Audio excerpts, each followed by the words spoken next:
How would you like to come home to a bartender who will fix you any cocktail you want? I'll have an old-fashioned. I'll have a margarita. Now you can with the new Bartesian Duet home cocktail maker. The new Bartesian Duet, Bartesian's most compact cocktail maker, crafts premium cocktails at the touch of a button. Choose from over 50 different cocktails. You'll always get freshly mixed, perfectly balanced cocktails with the Bartesian Duet cocktail maker. And now, get our best deal ever on the new Bartesian Duet, plus free shipping when you go to bartesian.com/cocktail. Entertaining? The Bartesian Duet is ideal for parties. No need to stock all kinds of mixers for complicated recipes. Every guest gets the cocktail of their choice in seconds. Bartesian makes a wonderful gift for anyone who loves a fine premium cocktail. And now, get our best deal ever on the new Bartesian Duet, plus free shipping when you go to bartesian.com/cocktail. Hurry, offer ends soon. That's BARTESIAN.com/cocktail. Bartesian.com/cocktail. Everyone has questions about love. Want to know the answers? Psychic Source has provided psychic readings for over 30 years with over 300 carefully screened, highly experienced psychics. Available 24/7 for phone, online chat, or video readings. Try it as low as 50 cents a minute. Get your first 5 minutes free with a 30-minute reading, along with a free guide. If you're not happy, they'll refund you and you can keep the guide. Call 800-342-7200 or visit psychicsource.com and use promo code podcast. Steering wheel. Left steering wheel here. Steering wheel. Hey, steering wheel. Somebody tell him to give it to it. Come on. Whoa. Do you like my bass? You like it? How the f*** is this possible? I'm driving like a grandma. Get that, Ralph? Did you hear me? Come on, radio. Ralph, technology. Come on, close it down and kill it. We've got a lunatic on the track down the Hanger Straight. I'm so annoyed. Seriously, Todd? Stop yelling at Todd. Welcome back to the Parc Fermé broadcast number 730. This is Todd. No, Todd, not now. AKA Negative Camber. You know why I've asked you here. You must convince the villagers that That's I'm exactly harmless. what I need you to do. Oh boy, this week it's exciting because we're going to review the Portuguese Grand Prix, and what an exciting race it was. But before doing that, I have to introduce my co-host tonight. Of course, you know him. You love him. Wrecked from out of the wasteland. He's bad. He's beautiful. He's crazy. It's Hello, everybody. This is Paul Charles, the international. It's Paul. Paul, how you doing? I'm doing good. Yep. Surviving in Texas right now. Ah, yes. Hailstorms, tornadoes, dogs and cats living together. It's everything's happening around here right now. That's exactly what it is. Yeah. Well, things are sunny and peaceful here in Missouri. Bring money out of Missouri. Mm-hmm. Kill women and children. I didn't hear a gunshot back then. No? Yeah, right. Yeah. No gunshots yet No. in Missouri. You know how us knuckle draggers out here in the Midwest are, Paul. You know, we're crazy out here. It's insane. Very crazy. Paul, did you manage to squeak in the viewing of all 3 practice sessions, qualifying and the race? No. All right, big boy, turn on your jacket. Yeah. I didn't get to see the practices, but yeah, it was a busy weekend because I was down at COTA, the heart of racing. We're racing in the SRO weekend because we've got 2 teams now. So we got the GT3 team and GT4 team. So the GT4 team were racing at COTA. So I was down there perusing around, showboating. I went pretty good. It's different, GT4 just GT3, different deal. Lot of the cars. difference for those that don't watch the series closely, what's the difference between the car you have in GT4 and GT3? GT4 is a lot more road car based. You'd say 65% road car, and then they build a race car out of the road car. Mm-hmm. But the GT3 car is pretty much all out race car from the beginning.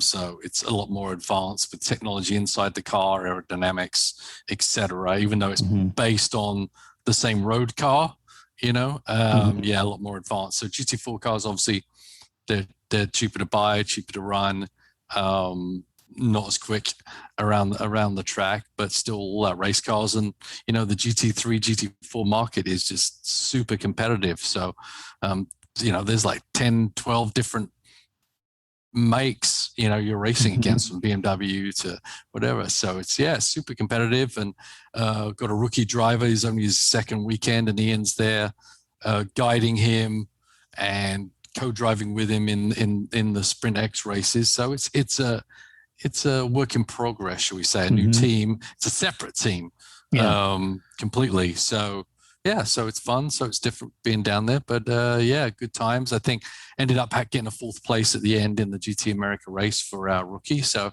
it was a good finish to the weekend. But there's a lot of weather down there too. There's a lot of splashing around going on.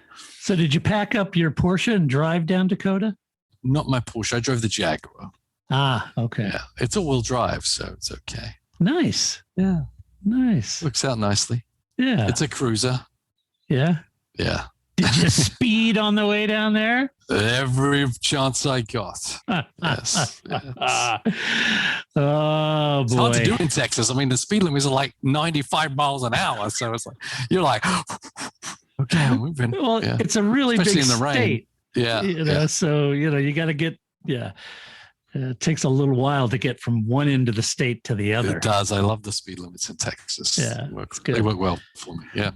Well, the speed limits in Portugal were good this weekend, Paul. I'm glad you managed to watch the race because we're going to cover the race. That's what we do on a race review podcast. I wanted, I tried to encapsulate some of the key elements, borrowing from some of the key elements. It's what I like about Pirelli and their press efforts. Got a good team over there that have good press releases, good graphics about pit stops. And I try to wait and use those in our race review or race report on the website because I think it's good info.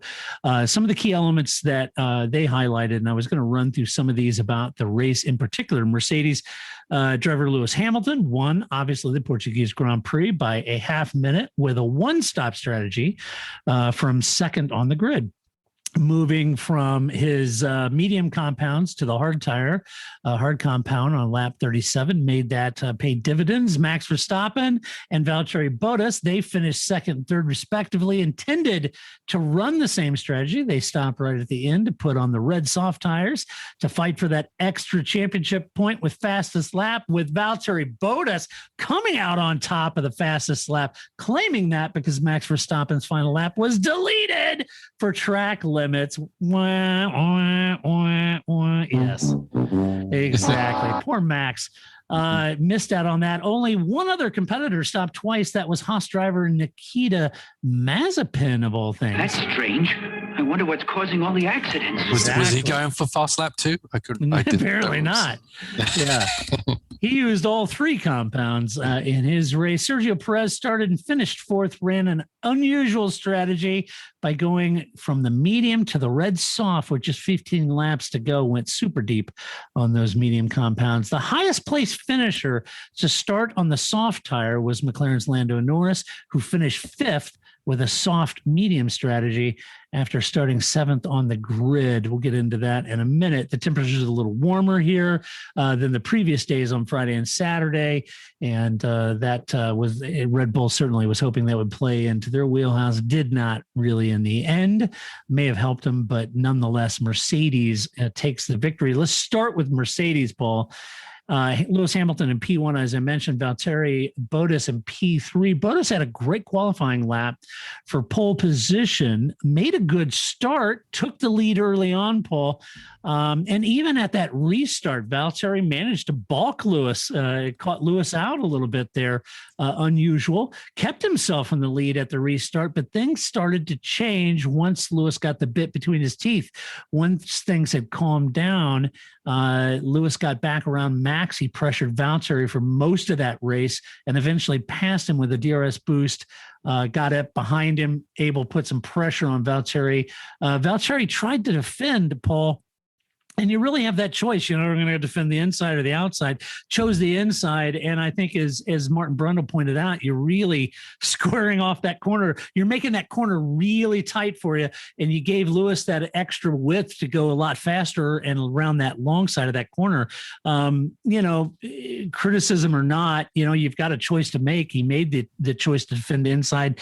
Didn't really work for him in the end. There was also Valtteri he was later passed by Max, even though the Red Bull tried that undercut. It didn't really work, but he was able to get back around Valtteri, unfortunately, on the tires that he had done a lap on. So he had a heat cycle on those tires. Then there was that odd exhaust sensor error that hampered Bottas. I'm not sure what the total impact of that was, because it looked like he had caught up to Max and was maybe going to make a charge at Max, but then dropped back when that error came up. So I don't know if there was an actual performance impact or not, but he made that run for fast lap there at the end and was able to keep it. So Valtteri really not happy with the balance of his car on the mediums. And then when he got those hard compound tires, seemed to like the balance of that car a little bit, got up to Max, then had that sensor error and ended up converting a pole position down to third. Yeah, not a good day for Valtteri. It's the track difficult, right? Not technically the corners are difficult, but the wind just played havoc with everybody all weekend long, really, and in the race, right? And it's tough because you can't, give up any speed in the corner just in case the wind goes against you. So you just got to kind of really be ready, to react. And certain people can drive with that, over their head better than others. And Valtteri, as we know, he's a smoother, where we see the certain tracks that he does well at are not ones that you attack and you're really up on the wheel, etc. It's about just getting that momentum and speed through all the smooth whatever corners. So I don't think Valtteri is really ready there to react very well compared to someone like Max or Lewis. So I think he managed to do it for the qualifying, but I think ultimately he kind of got a little spooked, wasn't comfortable and really eking out that extra couple of tenths every lap that maybe Lewis and Max were able to do. And that left him vulnerable, right? And that allowed both of them to actually pass him in the race. And that outside pass in one is great. It doesn't work very often, right? Usually the other drivers, and you're supposed to give him a car width. It doesn't mean you have to give him 3 car widths. And I think in that pass with Valtteri, he literally, went too far to the inside. If he'd have kept Lewis out or out to the outside and just enough, he maybe could have used a little bit of road to keep Lewis from making that pass. I think Valtteri also was, he's not stupid either. When he did the restart, I think he was really trying to get Lewis to be behind Max, because I felt like he felt the Mercedes probably a faster car than the Red Bull. So if he can get Verstappen in there as a blocker, it'll play against Lewis, but it didn't really work out for him in the end. Yeah, Lewis, he had a little bit more of a difficult time of it. He lost that spot to Max due to being caught out on that restart, as you just mentioned.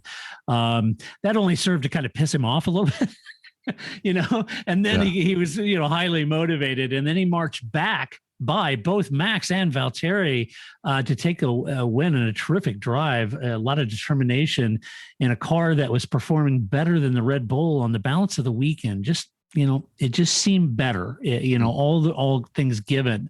A great effort by Lewis and it was Mercedes' 71st front row lockout for Mercedes since 2014 when the new hybrid engine came in. I was reading, Paul,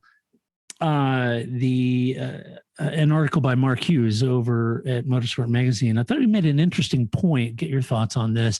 He was saying, and I'm paraphrasing Mark, he said it much more eloquently, but Mark was saying that one of the elements about Lewis in particular in the Mercedes was the harder compound tire on what could be arguably a gripless track meant that he could follow them a lot closer in that turn 14-15 complex and make best use of that DRS and not suffer that overheating that they normally would get following so close to the car in front of him. And that allowed him to get right up behind Max and then conversely right up behind Valtteri and make that move so commandingly, because he could really lean on that tire, get close in there, use the best of that DRS, get in there, get around there without suffering what would traditionally be that heat damage and overheating those tires at this track. And that made it capable. Yeah, the tire definitely seemed to hold up a little bit more. Why can't they do that all the time? We know we've gone up and down with, how, walking on eggshells with these tires sometimes and not. But also, I think Lewis was buying himself some extra grip by his different lines in the corners, as opposed to maybe not optimum line, but he maximized what was available to him to get that shot off the corner. May not have been the best line to go all the way from beginning to end, from A to B to C in a corner, but it gave him extra speed coming off the corner, sacrifice a little bit on the entry with the line he was taking, but get that extra little mile per hour coming off so he could make those gains in the right places on the track. So once again, Lewis showing, his years of experience now on how to work the car and get that extra grip maybe from the aero, even if it's a bit further offline. And Max was doing it a little bit too, but I think Lewis was able to, with the Mercedes, was able to make it more of a positive reaction to it. He was able to really make the moves, which he obviously did. It's not easy coming from third place to win a race at a track like this in windy conditions and make 2 passes on the track, which he absolutely did. And yes, the Mercedes is better, but that's usually never enough, right? If it's a little bit better, that's not enough to make a pass in a Formula One car. But because of what he was doing with the car and the Pirelli reaction to that being a little bit easier than usual, I think enabled these passes and to happen. Yeah, you bring up a good point. There's some criticism saying that Pirelli were a little too conservative in bringing the hardest compounds on offer for the season at a track that isn't, really a high deg track and isn't real abrasive. One might argue, well, then maybe the knock on the performance is that it allowed them to drive a lot closer and get a lot closer without suffering that overheating issue that we would have if they were softer compounds. Yeah. And if that's the case, then I'm thinking, well, that's a positive performance bonus and allows them to drive a little closer and get a little closer, lean on those tires more. And like you said, find some creative lines. And where Lewis is typically really all about that corner entry, right? It's that heavy braking, that rolling speed he takes into that corner and then a smooth throttle on out. Whereas Max all about the corner exit, and getting on throttle early. And maybe this allowed Lewis to be a little more creative in carrying that speed, as you mentioned. Yeah. If you go back and look at the video, it's you're like, where is he going with that? But you're on a little different line, and the extra downforce you're gaining from being in that little line is more than compensating for not being on the optimum line. And I said, for these passes to happen, it was all about getting out that hairpin and just being able to get on the power and keep that momentum going to be able to make those DRS passes. Yeah, it's an interesting look into Lewis's skill and his racecraft in that sense, to be able to change that philosophy on how he approaches that corner, make the best use of it, given what his tires feedback is giving him and where he can lean on that car. And I know all drivers do that at some level, but it just seems like Lewis can make that switch, really quickly. And do it. Let's talk about Red Bull. Max Verstappen in P2, Sergio Perez in P4. Max had a couple of small errors on Saturday with track limit issues. And then, Paul, you mentioned on turn 4, that wind really caught him out and put him out. He had to catch the car, put him over the racing line, deleted lap in Q3, right? Yeah. Possibly costing him a shot at pole position, possibly in that case. But as such, the cars were that sensitive to that tailwind or side wind that caught him out on Saturday. And then he had, on Sunday that cost him a possible pole and a possible fastest lap. And it's those, Paul, I guess at these margins, certainly if you're going to argue that Red Bull is there or thereabouts with Mercedes, and it could be track specific, which one is better, at those small of margins, at the end of the day, you can't make those errors because Lewis isn't. Well, he's making errors in the season. He's not didn't necessarily make too many errors in the race, right? Right.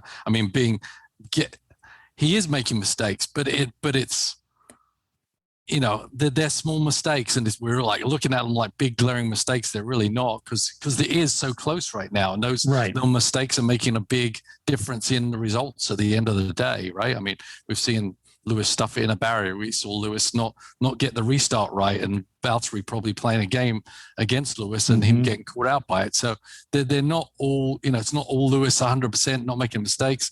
They both are. I think it was interesting. I'm reading the Newey book, and I'm just getting into the Red Bull area and all the different aero issues they have and how to make the car fast, but then how to make it more compliant in varying conditions, crosswind, etc., and how they came about to solve some of these issues and not make the car so sensitive. Before, the Mercedes was a very sensitive car, right? It was, everything had to be right, and it usually was because they were always starting from the front. So I think there may be some things to work on the Red Bull car to make it more compliant in all situations. I think it's definitely as fast as the Mercedes in certain situations, but I think as close as it is, those little extra things that Max is trying to give it, sometimes it doesn't work out, but you can't fault him for trying. I think there's going to be an ebb and flow to these little mistakes, and ultimately the person that makes the least mistakes is probably going to win the championship. Yeah, I guess that's what I'm alluding to, is that if the margins are this close, just those little mistakes, they're not glaring huge, errors like running off, and hitting the wall, but it's even the little mistakes that cost you those tenths, right? Yeah. But that's what they're playing for, is tenths, if not hundreds, right? Yeah. And it's, you got to ride the horse that got you there, and Lewis's attitude and what got him to where he is today, and what's brought Max to put him head and shoulders above pretty much all the other drivers on the grid. It's going to bite him occasionally, but ultimately it's what's making the difference between him being basically a title contender. So he's not going to change his attitude or his approach. As I said, sometimes it may not be the best outcome, but I think overall it's going to, gives Max a chance at the championship. Yeah, right. Well, Max had a really good start. Really, the top three did. Sergio didn't, but the top three did. Max had a good start, mugged Lewis at the restart, couldn't hold on to that advantage. The Mercedes is just too quick, and certainly in the DRS, it was an indefensible position for Max.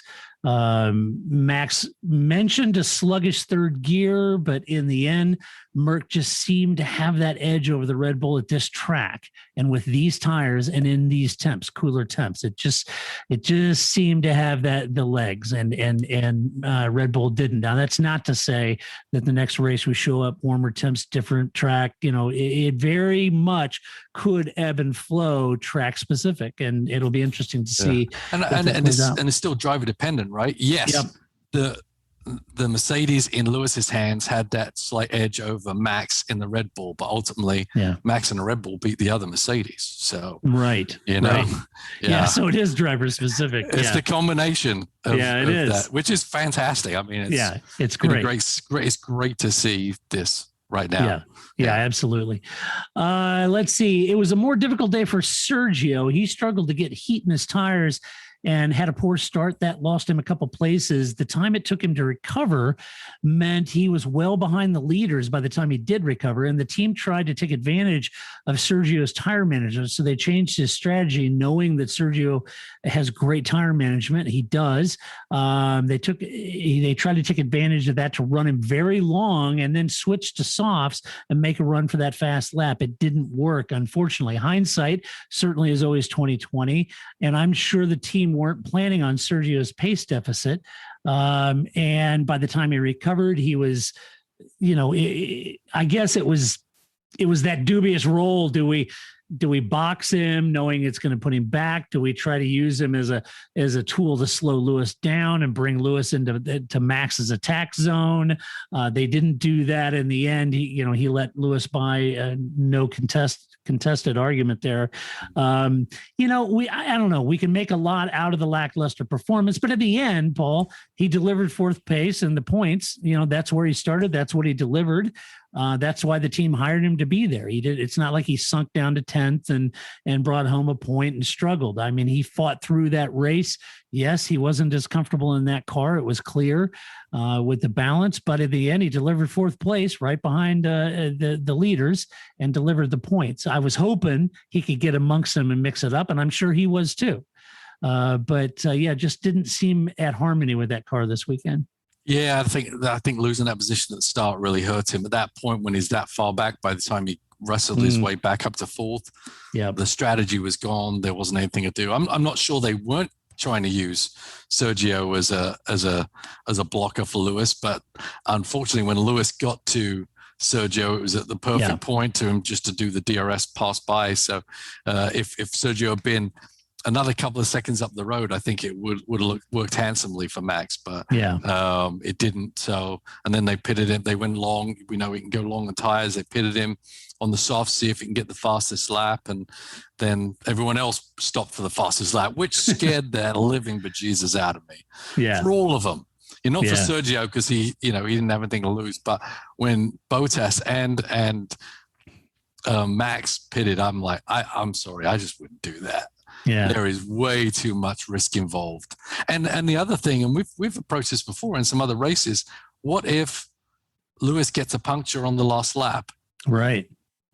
Right? I mean, I can't remember what race it was not too long ago, but you've given him 30-second gap instead of 5-second gap. You can't pounce on an opportunity. So I think Red Bull were wrong in pitting him for sure. Maybe Bottas, okay. He didn't really have anything else to play for either, but pitting Max, I think, was a mistake by Red Bull and too big a risk. I would not do that. Yeah, I was thinking at the same time, I wouldn't do it. Anything can happen. You could have a bad wheel nut. You could have a bad stop. Anything could happen, right? You take the points. You take the bird in the hand, not the two in the bush, right? Exactly. Yeah, you go for that fast lap, but in the end, you lost it. So they took all that gamble for nothing, basically.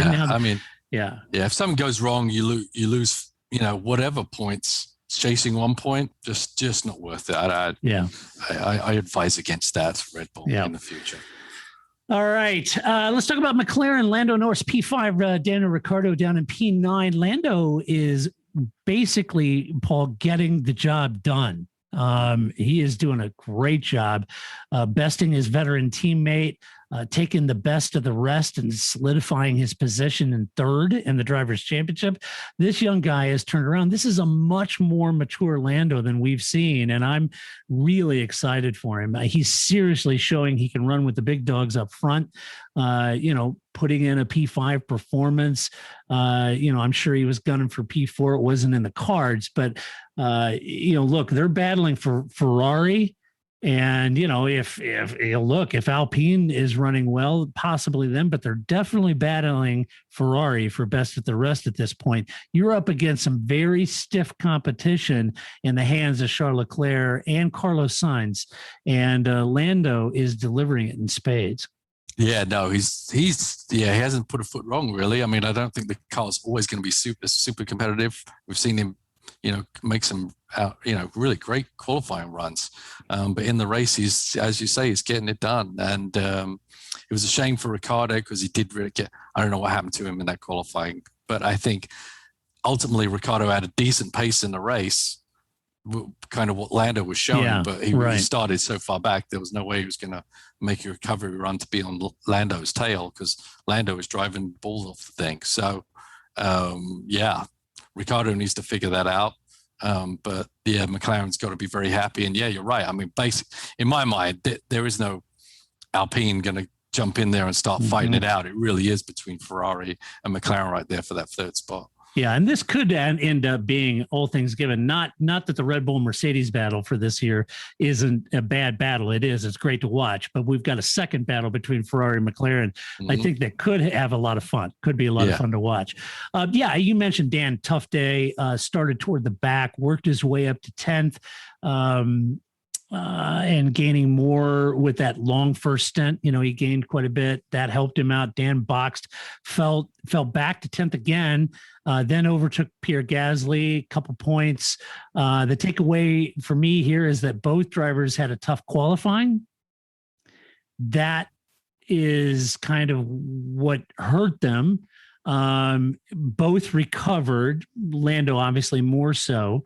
So they both had they managed to recover. They got into the points. Lando using the same strategy though as Carlos Sainz, but he made the most of it to stay ahead of the Ferrari and keep McLaren squarely in best of the rest. I did think it was an interesting dichotomy. And we can jump to Ferrari. If you look at Carlos, had the chance to make the most of starting on the softs, with a great quality performance, but they made that early pit stop call by the team in order to try to undercut Lando. That left him on mediums for too long, and he became a sitting duck for the fresh shot cars behind him, who stopped later. And I'm not really sure why Ferrari or what they were thinking when they did that. Even Carlos said they made the wrong call. They put him on those mediums. Maybe they thought those mediums, given their data from Saturday, they were going to last longer, but they didn't. So you had Lando going soft, hard, and that's obviously, I think, what Carlos should have done. Yeah. I mean, the media, it was interesting how it was really car dependent on the life on those tires, especially the mediums. Some people were putting in some decent times, like 30 something laps into the mediums, but some weren't, right? But when you saw everyone go to the hards and their pace, it was obviously the hards were going to be the tire. But once you've selected that tire, but if you do the undercut before everyone else, then you would think, the tire with the longest longevity would be the good choice. But unfortunately for Carlos, the last few laps, he was kind of slithering around there and slithered his way out of the points. So bad call by Ferrari in that realm. But hindsight is 2020, right? This track, this situation, the tire, the wind, everything, it really is a bit of a guessing game. There's not, and it could have come out smelling like roses, but when we look at today, obviously we see that the hard, and maybe it's the depth of the engineering force and what they're putting into it. But some teams made the right choice and some teams didn't, obviously. So I think it is still good that car is competitive, but unfortunately, they strategized himself out of the points. Charles Leclerc said that both he and Carlos had a lot of graining on the mediums, and he boxed early too. But the difference was he switched to the hard compound tires, and then he made that work for a sixth place. So I think that was a big miss for Ferrari. At first blush, I think you could say that they gambled a bit with Carlos based on the data from Saturday regarding the mediums. But to be honest, I don't know that it was really so much a gamble. I just think it was a wrong call, period. Right. But that's couch commander time. That's hindsight 2020. And like you said, Paul, it's a lot of moving targets out there with tire performance, car performance, setups, and what they thought they could get away with and what they thought that might work to undercut Lando. Unfortunately, it just didn't pay out. So unfortunately for them. Alpine, Fernando Alonso, P8, Esteban Ocon, and P7. Alpine looked much better in Portugal, with Esteban really bringing the heat from Saturday onward. Good qualifying session from Esteban, and he was quicker than Alonso for the balance for most of the weekend. To be honest with you, Esteban said he was very happy with the result, and it's a first real flash. In my mind, it's been the first real flash of pace from Esteban that we've seen in quite a while. Since Force India, maybe. Yeah, right. Seriously, on balance. And so I thought he delivered this weekend. I thought it was a great performance from Esteban. How would you like to come home to a bartender who will fix you any cocktail you want? I'll have an old-fashioned. I'll have a margarita. Now you can with the new Bartesian Duet Home Cocktail Maker. The new Bartesian Duet, Bartesian's most compact cocktail maker, crafts premium cocktails at the touch of a button. Choose from over 50 different cocktails. You'll always get freshly mixed, perfectly balanced cocktails with the Bartesian Duet Cocktail Maker. And now, get our best deal ever on the new Bartesian Duet, plus free shipping when you go to bartesian.com/cocktail. Entertaining? The Bartesian Duet is ideal for parties. No need to stock all kinds of mixers for complicated recipes. Every guest gets the cocktail of their choice in seconds. Bartesian makes a wonderful gift for anyone who loves a fine premium cocktail. And now, get our best deal ever on the new Bartesian Duet, plus free shipping when you go to bartesian.com/cocktail. Hurry, offer ends soon. That's BARTESIAN.com/cocktail. Bartesian.com/cocktail. Did you know that lung cancer accounts for 1 in 5 cancer deaths? However, a recent 20-year study confirmed that annual low-dose CT scanning can reduce lung cancer deaths by 95%. That's right, 95%. Virtual Imaging of Atlanta specializes in low-dose CT scanning for cancers and heart disease screening. Visit virtualimagingatl.com for a special holiday offer now through January. Give yourself or a loved one the gift of life this holiday season. Yeah, absolutely. I mean, you got Alonso as a benchmark, which is a pretty good benchmark. So it's something he has to do, obviously. And we saw signs back in the Force India days, him and Perez, and he had some speed on him and everything. He seemed very dull last year, I thought. Yeah.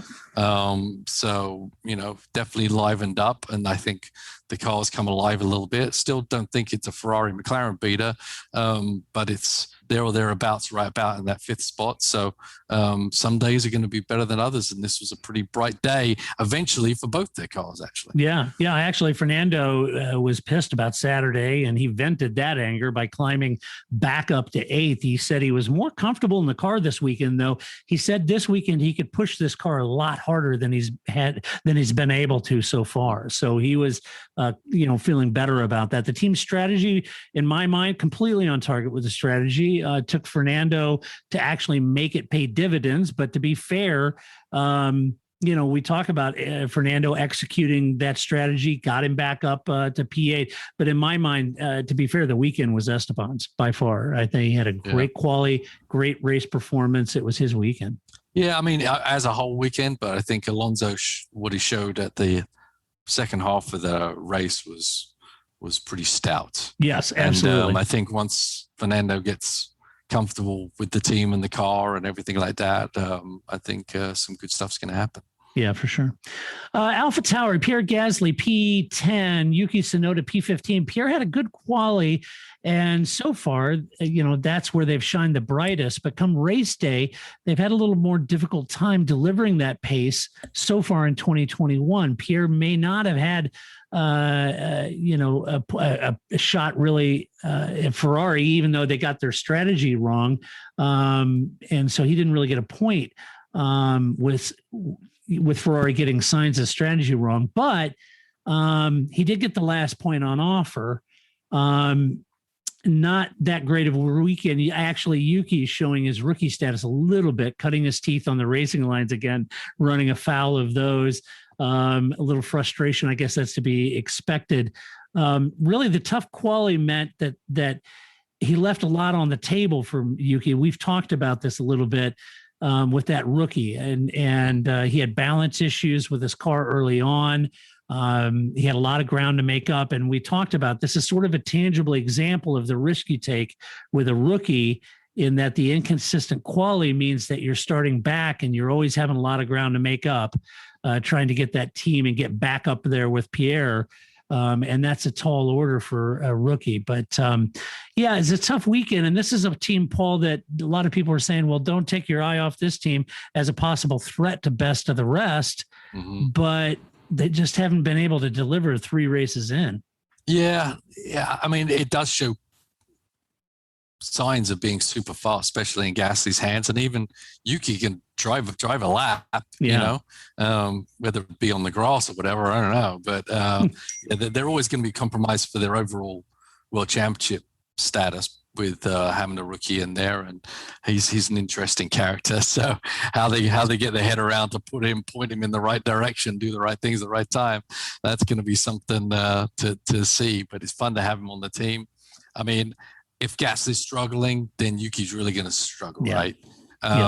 So when the car's really good, Gasly, top 5 car, Yuki may, should be able to do well. But when you're in Formula One for the first time, or in any series for the first time, driving everything unfamiliar, when things aren't quite right, it can put you off a little further than from other drivers who have more experience. So you got to have this experience to know what to do when these things change and when things aren't going right, how to try and fix them or make the best of the situation. He just doesn't have that playbook yet, right? It'll come in time. Yeah. So when the car's difficult, the gap's really going to be larger than when the car's doing pretty decent.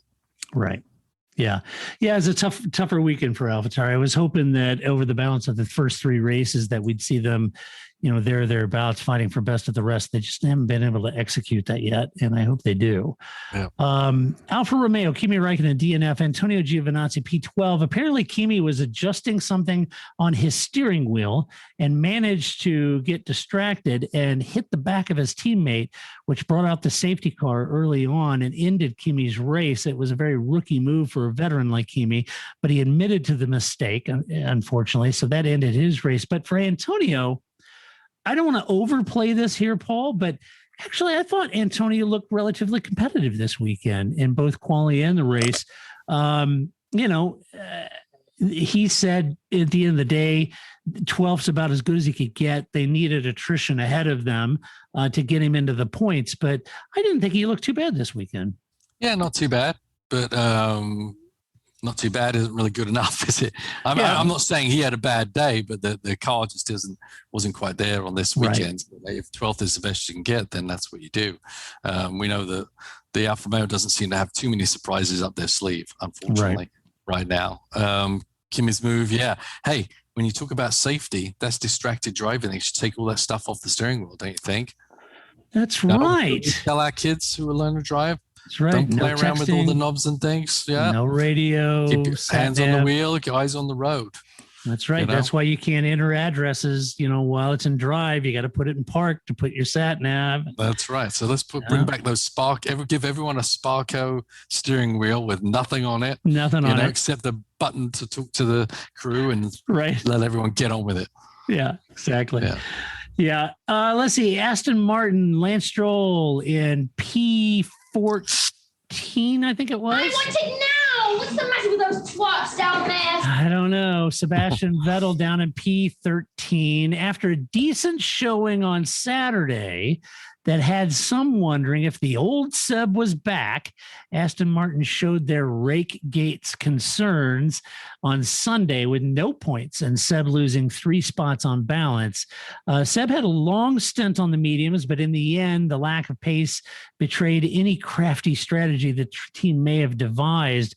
He did qualify well, got up into top 10. Decent qualifying. A lot of people said, hey, Seb's back, but in the race, lost 3 positions out of the points. Didn't go well. Lance struggled as well.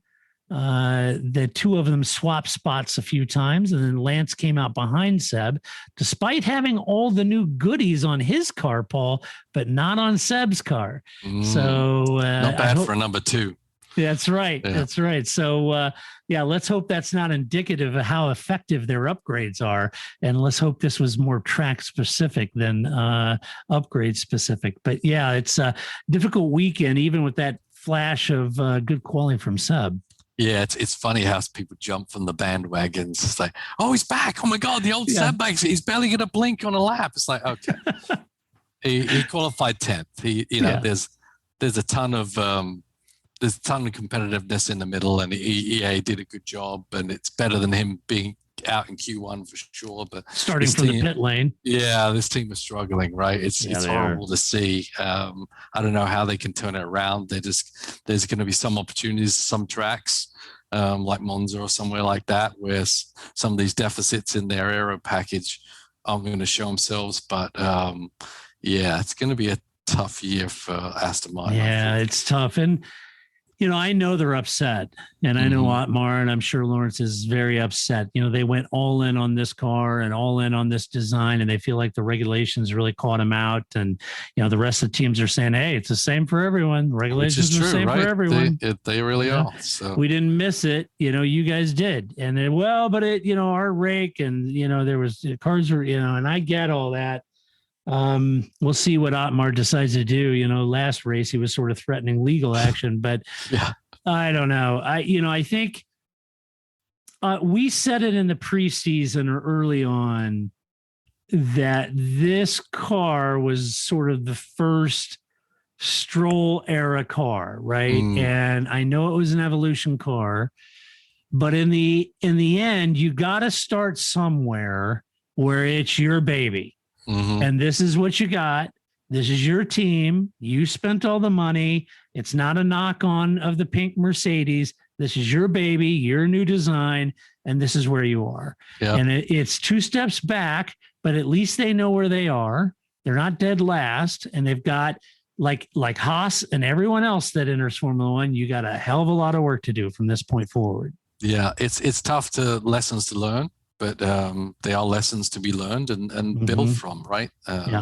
As you said, it's a whole new kind of concept team that they've put together here. The first Stroll car, so as you said. But Yeah, I mean, but everything changes next year anyway. So Yeah, I don't, changes all again. I don't even know what to say about it. But they got it wrong, and I don't know how they can sue someone for them getting it wrong when other teams, they could have built a high rate car. They could have read the rules properly. They didn't. Right. No one is going to change the rules because they built an uncompetitive car.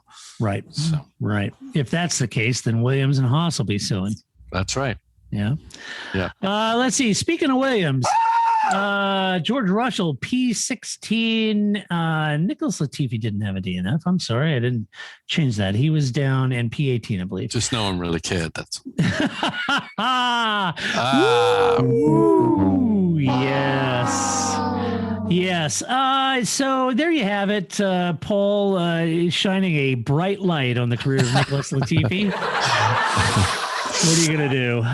sorry. He actually had a good race. He did. He was competitive last week, but yeah, he was. This is a tough weekend to be in a Williams for sure. Yeah, it was. George had a good qualifying session, couldn't convert that to pace on Sunday. And at one point, his teammate actually passed him for good measure. But he did fight back, managed to get up to 16th, said the car was really difficult to drive. Nick said it was a tough day. He knew it would. I thought this was kind of funny. Nick was farther back, right, than George. George had a really good qualifying.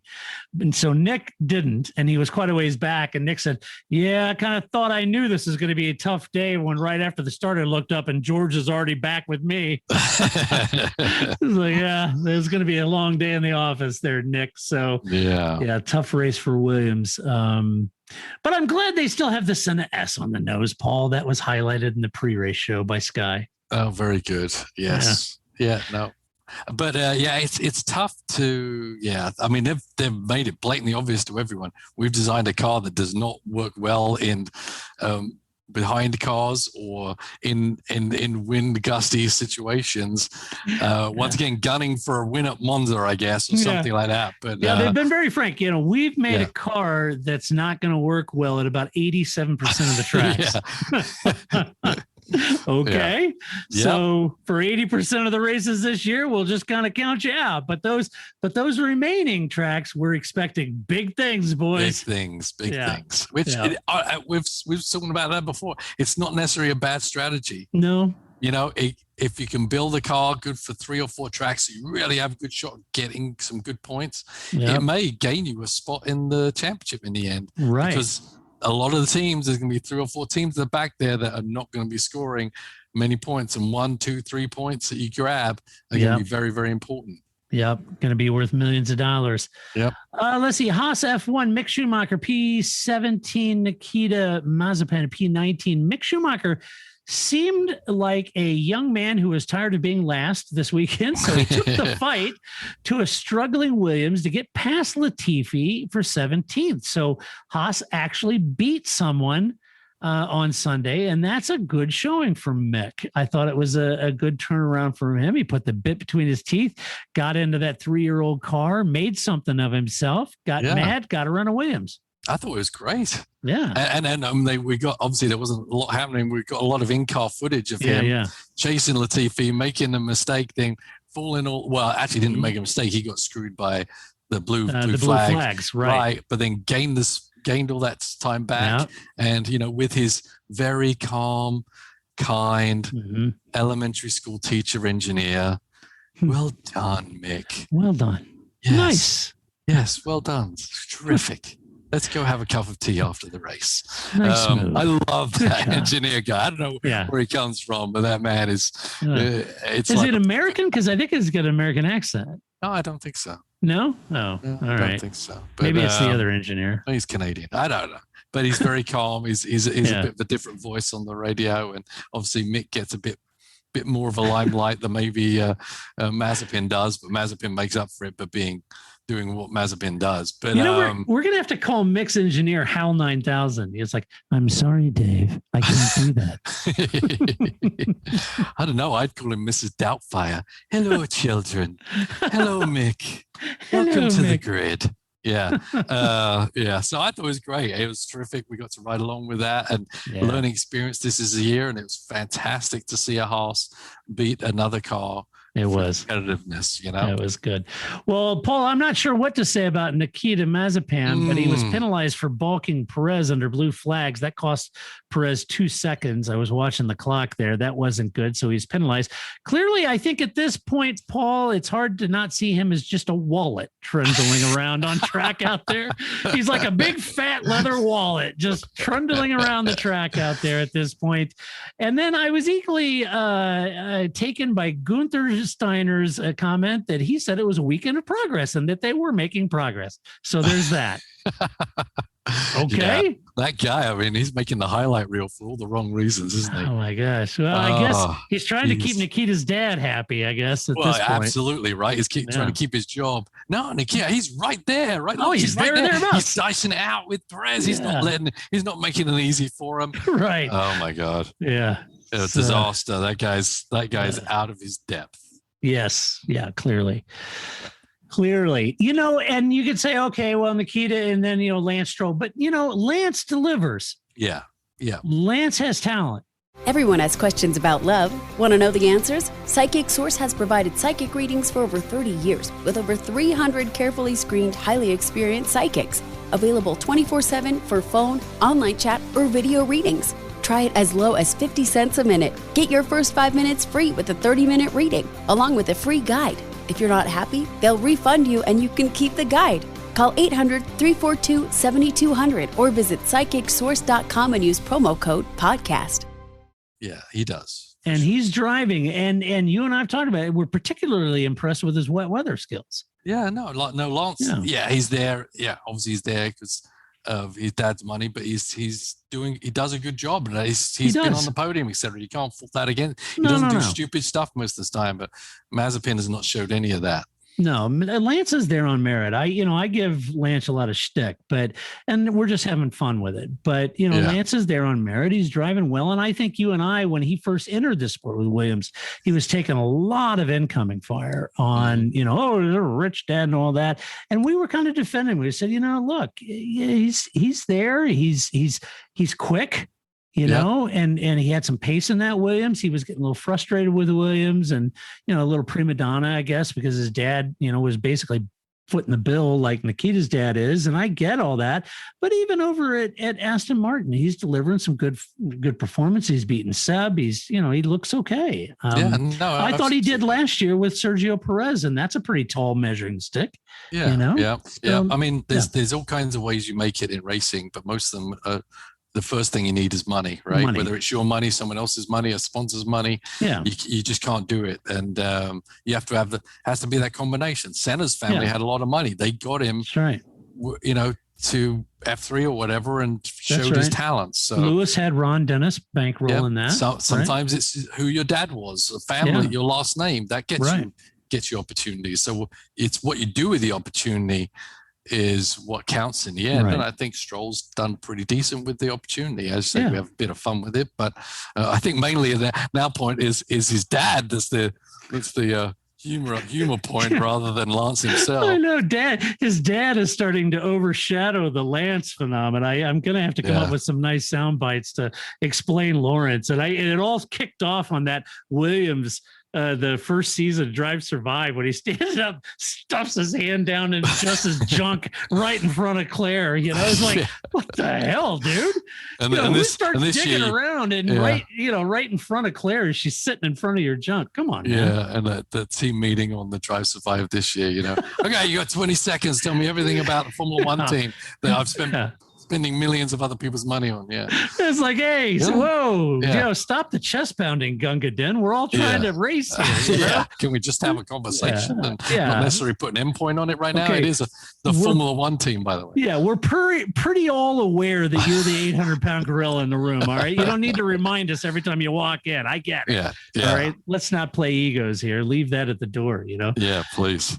Oh boy. Anyway, so let's do some awards. Our first award is a move of the race. Yes, move of the race. We enjoy move of the race, Paul. Yes, we do. What is your move of the race? We have had to rename it because of the DRS infliction on our lives, but I'm going to give it to Max and the Red Bull team for that pit stop strategy and executing the pass right when he had to. Right. You got one lap to put a lap down, and then even though I know you said earlier that strategy didn't work, but it did because it brought him right behind Bottas and gave him the opportunity to make that pass, which he did. No, I meant it wasn't a clear-cut, complete undercut. He came out of the pits ahead of him. It didn't work from that perspective, but it did work because it got him right on the tail, and he had a lap of heat in those tires, and it worked. Exactly. Yeah. So that was definitely a big move to get Max up there, fighting it out with Lewis again. Yeah, for sure. Yeah. Let's see. My move of the race, Lewis on Max and Valtteri. Look, he made it work. He got balked at that restart, kicked him back there, got Max around him, boom, came right back, put the bit between his teeth, got, motivated, came right back past both of them. I just thought it was a great move. Took the lead and didn't look back, man. Lewis was superlative this weekend. I thought it was a great drive. Yep, absolutely. All right, next award is Donkey of the Race.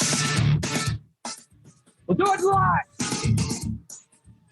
Get down. All right, drive of the race. No, don't drive. Is that what Donkey? Sorry, Donkey. Donkey, yes. Yeah. Donkey. Yes. I think we're alike on this one, right? I actually switched it.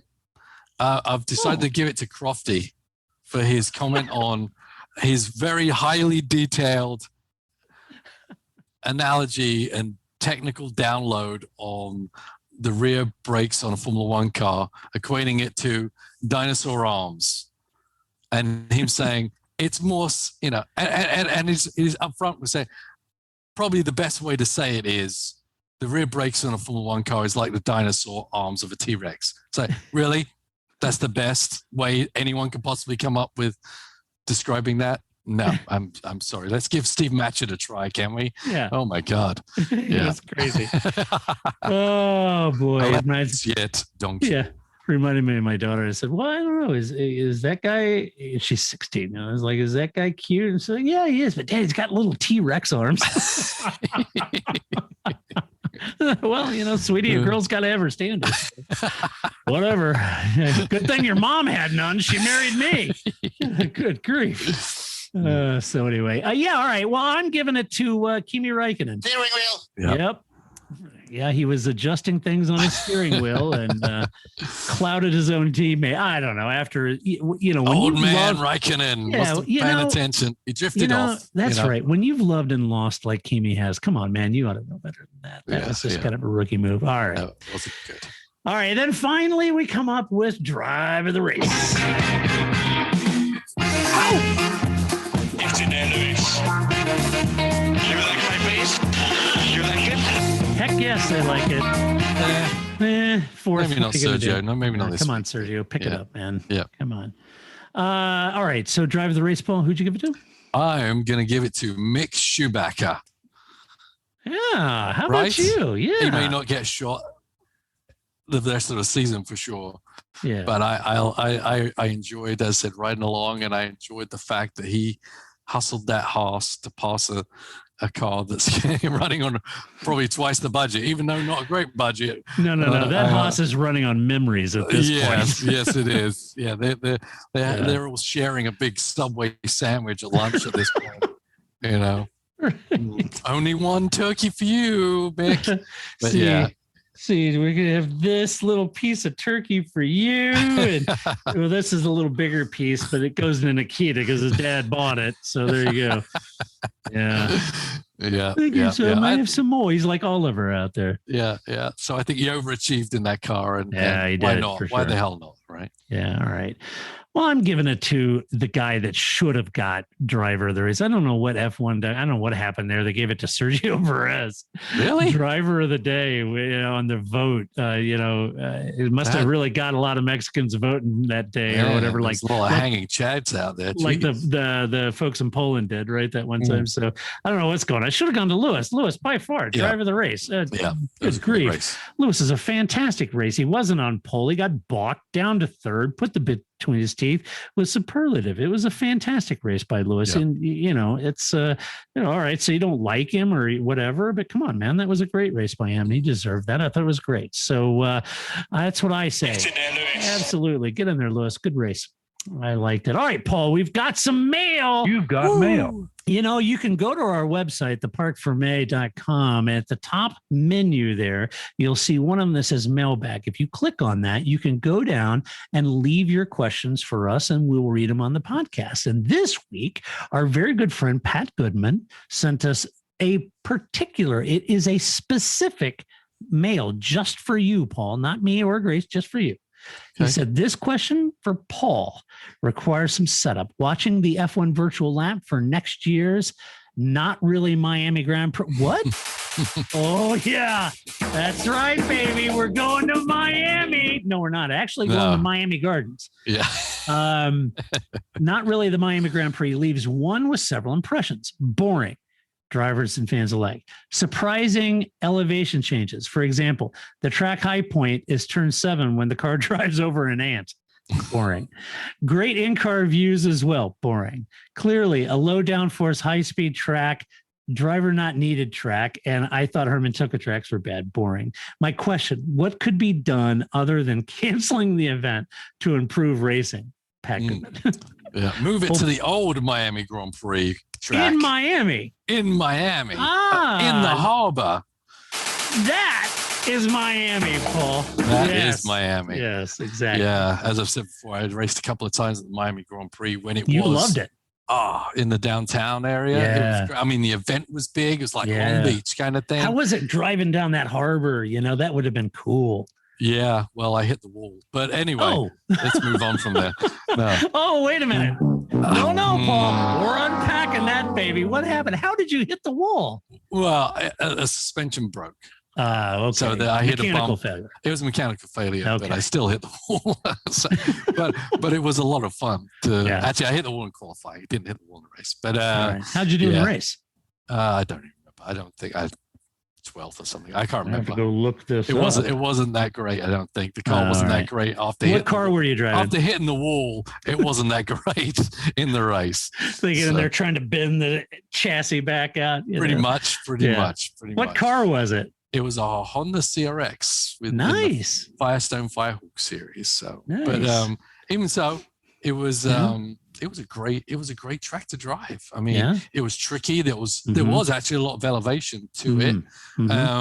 It was bumpy. No room for error, just as all street circuits should be. And it had a lot of character. I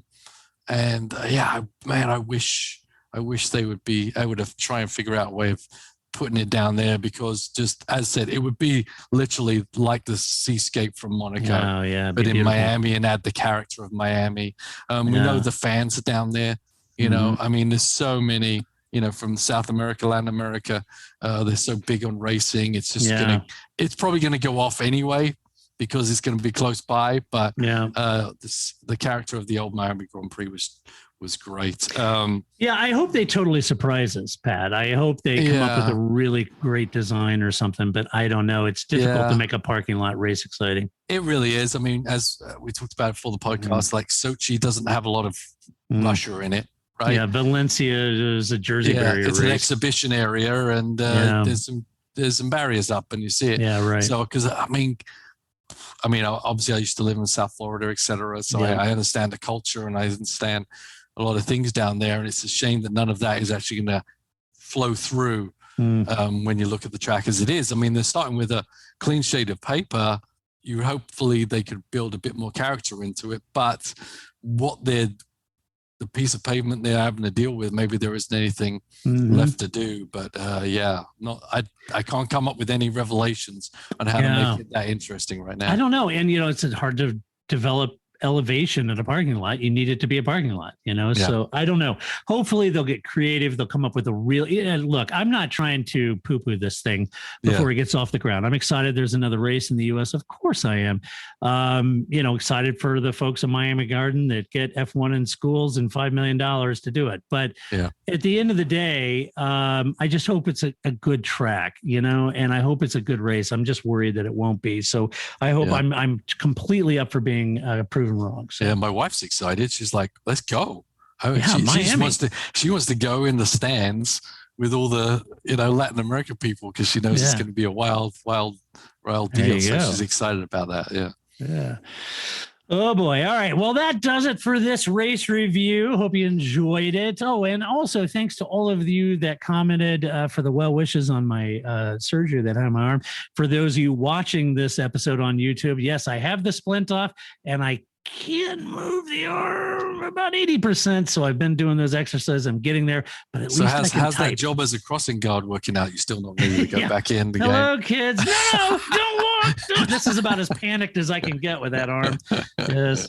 I wouldn't make a good Ferrari person because I can get crazy with my left, but I can't really do a lot of arm waving over here with my right. So luckily it's your right hand and you're right-handed. I am right-handed. Makes your life really easy. Yeah. I cannot do anything. It's stunning. I can play guitar because when you can't use your right hand and I'm right-handed, I can't do it. Oh, you've been playing guitar even fighting through? No. I haven't played guitar in weeks because I can't, really do this. So it's the supination of the wrist that makes it really tough. So anyway, thank you so much for the get well soon messages. Really appreciate that, folks. And thank you to all of our Patreon supporters who, without your support, we would not be able to do this podcast. So if you're not a Patreon supporter, you ever thought about supporting our podcast, that's a great way to do it. You can go to our website, theparcfermé.com. On the right-hand side, there's a link to our Patreon page.